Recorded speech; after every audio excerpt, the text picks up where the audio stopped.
along to meet us there.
Welcome back to the MotorFab YouTube channel.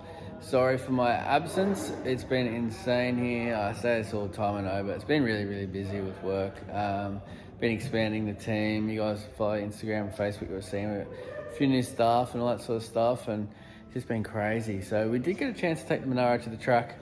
Nitrous failed again. But yeah, I'll go through that. I didn't get a lot of film there because it was insane.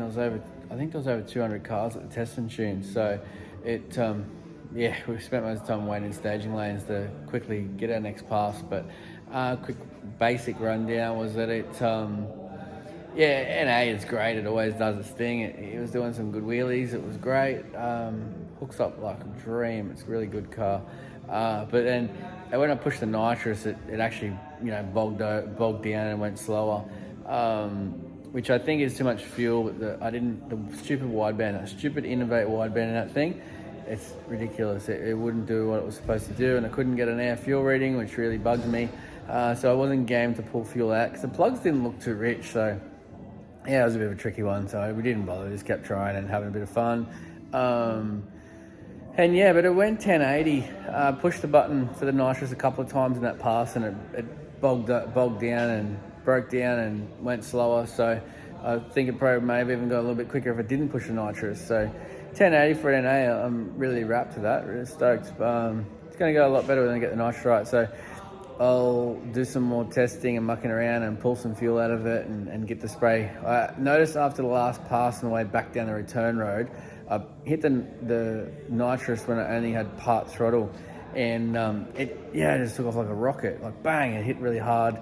When I had every pass, when it was full throttle, every time I hit the nitrous, it just broke down and popped and banged and carried on. So I think what's happening is it's the nitrous when it's on full throttle is pulling too much fuel through the carby, so it's just getting an extra bit of fuel enrichment, and it's too much for it. So we've been pretty busy, so me and the boys went up. It was a pretty light-hearted effort at drags. The first one, it left really hard and actually broke me seat mount, something I made in a rush trying to get to whatever I was trying to get to at the time. So yeah, I fixed that, and we went back out again, so that was no drama. Got in big trouble off Willowbank for heating up nitrous bottles with a blowtorch, so we know we can't do that again, so I'm gonna have to put a bottle warmer in it before I go back. But yeah, we'll go back and we'll get that 9 out of it sooner or later. As soon as that nitrous does what it's supposed to do, it's gonna go straight down. The amazing, you can just see the corner there, amazing little Borg Warner there. It's still hanging in there. It's way stronger than I ever thought it was gonna be. Those little mods with the solid crush tube really seem to do the business. We're back on the Torana now.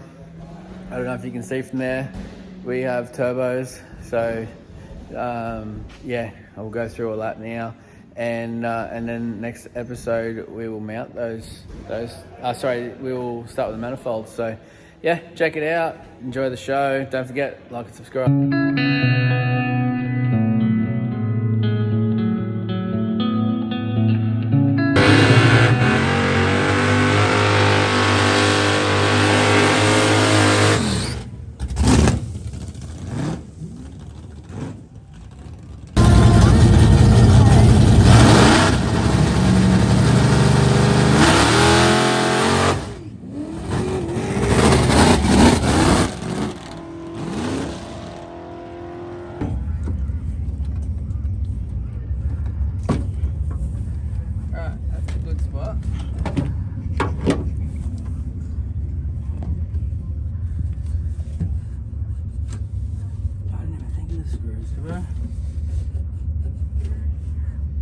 Is we got the right drill bit for a good bite? Yeah. Yeah.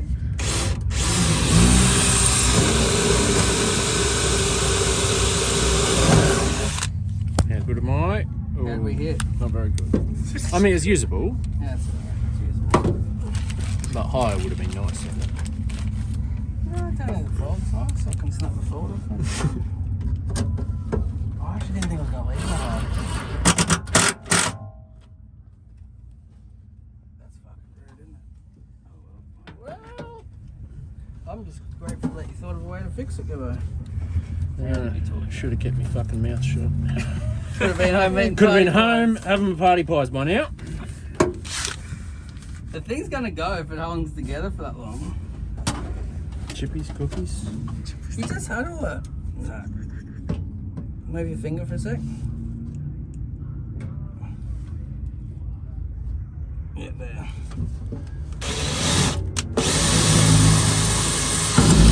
Oh, hang on. Want to reset? Yeah, that's it. Alright, I go there. Let's right back on the tack.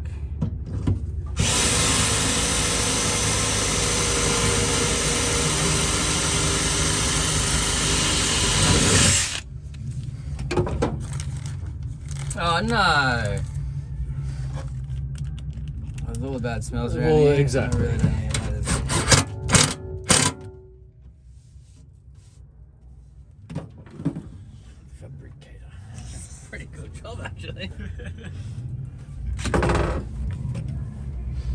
Look how much fucking legs open. Fucking gash, mate. No, it's the scratch is not that bad. I think it's more the impact. Me fucking tacos come apart. There's no warranty on that. No. Missed. No. Yeah. No. Got him? No faith. Yeah, have faith in you. The only thing I miss are hoops.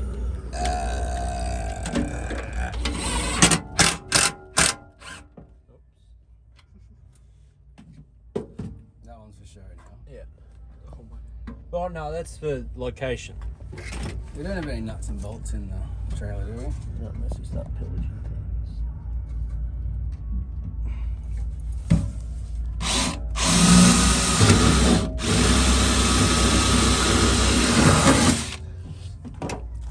I've been told once before that a self-tapper will hold a ton. What? Yeah, well, maybe we should do a couple and let the So this is- self-tapper drive through the second part. 4 ton worth of holding. I honestly think we should, rather than even spacing, go like 120mm from the front there. Another 130. Yeah. Because this is leverage. But maybe we should drill one. Oh, you're going to try to go the whole way? Yeah.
Looky, looky, what do we got here? Hit it with a knife, Saxon. So I'll get your hair in it so everyone can tell you how stupid your hair is. It goes in your face like every other time you're on YouTube. Get a haircut. Your hands clean, mate? Yeah, clean-ish. Clean-ish.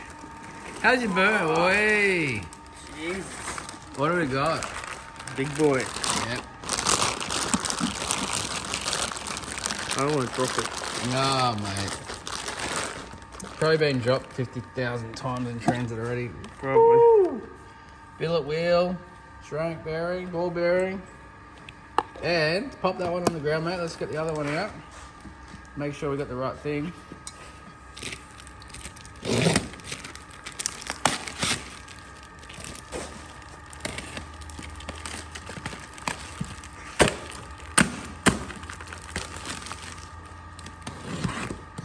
From the good folks at Pulsar Turbo, we'll go through that a bit later and what they've done for us. Very happy with them coming on board. Yeah, pop him down beside that one, mate. There you go, mirror imaged. Fancy stuff.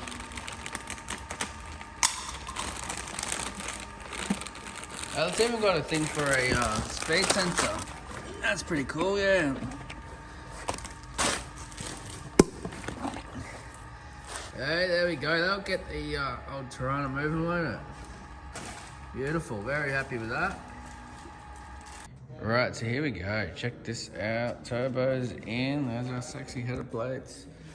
Ripped out down there.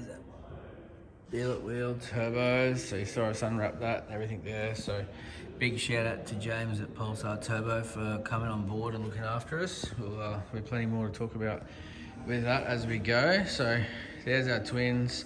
A few different things why I decided, you can see here I've mounted the turbos. They're just a dummy mount. We'll tidy this up, make it a bit prettier. But the whole idea is I want to be able to leave the turbo in the car. So I want to be able to remove the engine from the car without touching the turbos. Also want to be able to remove the cylinder heads from the engine, leave the turbos, everything. So just manifolds off. That way you can leave the oil feeds, leave the oil drains, leave the dump pipes, leave the wastegates, just block the manifold, the header bolts, the V-band, that will come off, and then the turbos can just stay in the car. So obviously I'm going to lean on this little small block, so yeah, you got to maintain it, you got to pull it out, you got to check things, you're going to hurt things sometimes, hopefully not, but it happens, especially when you're pushing something to its limit like that. So yeah, so rather like with the Ute, yeah, it was a massive job to pull the turbo off just to get the engine out, whereas this time the turbos will stay, the dump pipes, everything like that will stay, and then you just be able to pull the manifolds and pull the engine out, pull the heads off, whatever you need to do. I'm gonna have really short little dump pipes here, really short. The wastegate will come, the manifolds will come off the headers down to there, wastegate up there. Well, screaming pipes out there, so everything's going to be really short. The best thing about that is really light, so super easy to work on. The manifolds are going to come up and over, so you're going to be able to reach underneath there and get all the plugs really easy. Front clip obviously comes off.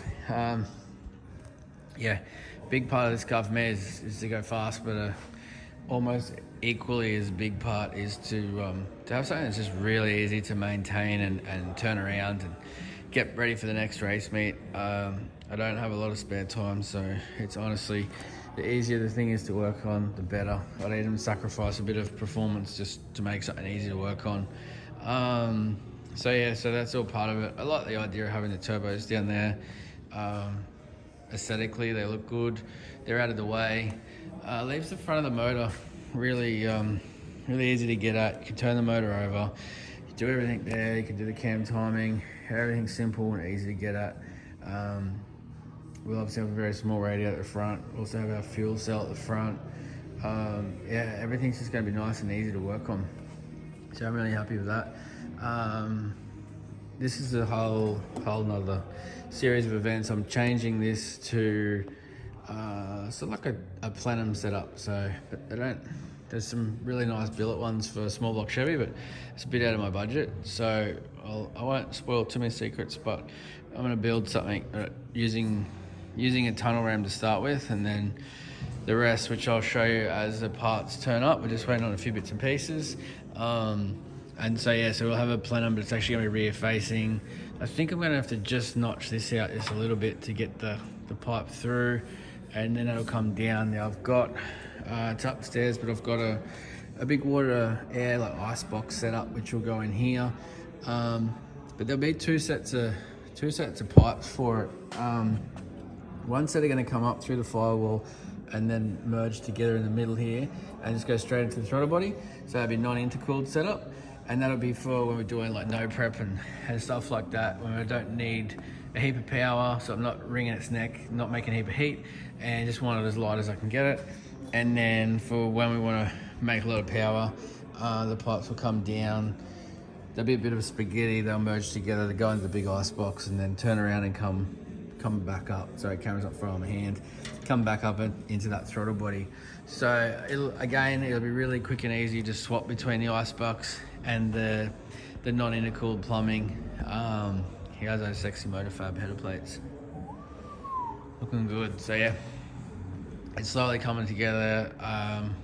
I've actually grabbed my pallet of bends down from up on the pallet racking. I've got bends everywhere. Bends over there, bends in there, bends in there. I had to order a few extra to make up a few little bits and pieces I didn't have. So this weekend I'm going to start the manifolds. There was one thing that sort of annoyed me a bit. I should have known, because I've done it in the past, building headers years ago. Forgot all about it. In Australia, not in America, but in Australia, 1 7/8 in stainless steel is really hard to get. There's only one supplier that supply them, and they're like $47 a bend. I already had a big box full of 1 7/8 steel. I'd already got my headers plate up. My plan was to do everything out of stainless. But yeah, I can't come at $47 a bend.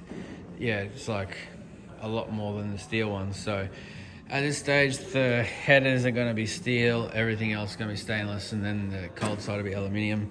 Bit annoyed about it, but I'll get the headers HPC coated.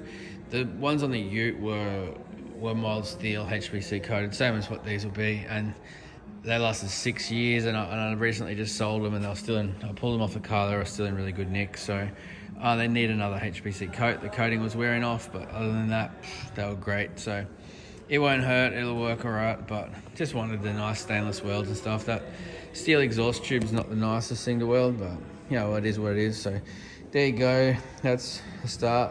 Next time I will have some of the headers done. We'll go through that process right from the start to finish with you guys. And there you go, over and out. So this is one of the turbos off the Torana. Billet wheel, ceramic ball bearing. Got the provision for the speed sensor there, the output for boost reference or whatever you want to do. These are I think a 79.8 front wheel. They're a 115 rear. As with everything, I don't hide anything from you guys. I'll tell you everything. Some people tell me, "Oh, why do you tell everyone everything?" It's like, yeah, who cares? We're all here to learn. If I can help you go faster, I'm happy to do that. Hey. We make a whole heap of parts, all the springs there, all the bits getting fabricated, a whole heap of sliders going out the door there. We make heaps of parts to make everyone's car go faster, so we're all about helping people go faster. There are 75 rear, those ball bearings, very nice. So all V-bands all the way around. Now, these turbos are a G42, they call them. James is here in Australia, I believe he's down in Adelaide. Pulsar Turbos, check out their website. They've been very helpful. They've really looked after me. These are becoming very popular, these things. Now, yeah, James gets them made to his specs. He, good to deal with. Now, the reason why I went this way, the G42, it's rated at 1450 horsepower. We're running 2 of them, so that's more than my little engine can deal with. The problem is, with the old turbo, we were running it at near its maximum, and the problem with my little small block Chevy being 23 degree headed, the heads are definitely restricted. I'll actually see if I can show you guys something very cool. We were seeing some insane, might be a light, might be no good to show you with a torch. Yeah, no, the light's no good. I'll have to show you another time when I got a torch. The top of the port is actually, you can see where it's been starting to like almost melt. It's really softening because we're getting an insane amount of temperature in the exhaust port and an insane amount of back pressure. So everything's very choked up, very restricted. That extra heat and restriction from the head is helping max choke the turbo up as well. So yeah, so this time I didn't want to be trying to make a particular amount of power and have the turbo exactly matched to that power because it's at its upper end of what it can do. So I've gone bigger on the turbos than what I needed to go, so that the turbo is going to be making nice cool air right down in its efficiency range. It may be a little docile for that reason because it's down the bottom because the turbo is a bit oversized for it. Engine's a bit small. I think I can tune around that. And if I can't, I'll jam a shitload of nitrous in it to get it up on the plane. I don't really care. So that doesn't bother me if I've got to do that, but we'll see. I think we had a lot of problems with the old setup with converter. I've got someone new that's going to take over converter duties, and I'm pretty confident that he knows what he's doing. I'm very confident, actually. I think the things he's going to change is going to really help this thing get up on a plane a lot easier. So that's our G42s. I think the two of them in this configuration is going to be just spot on for what I need to do.